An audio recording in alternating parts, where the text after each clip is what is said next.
Want to close more deals without burning out your sales team? Salesforce makes it easy to build scalable sales workflows that keep your pipeline moving. Start by mapping your sales stages inside Salesforce: prospecting, qualification, proposals, negotiation, and closed. Keep it consistent across the team. Next, create automated workflows with Salesforce Flow. For example, when a lead moves to the proposal stage, trigger an automatic task for follow-up or send a templated email. Set up recurring reminders, task assignments, and approval processes. This ensures every rep follows the same steps, even when your team scales. Leverage Salesforce Einstein to prioritize leads and forecast deals.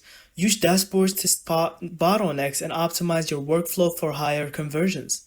And that's it. A scalable sales workflow in Salesforce that saves time, boosts consistency, and grows with your business. Thank you so much for watching. I hope you found this video helpful. Don't forget to leave us your thoughts in the comments.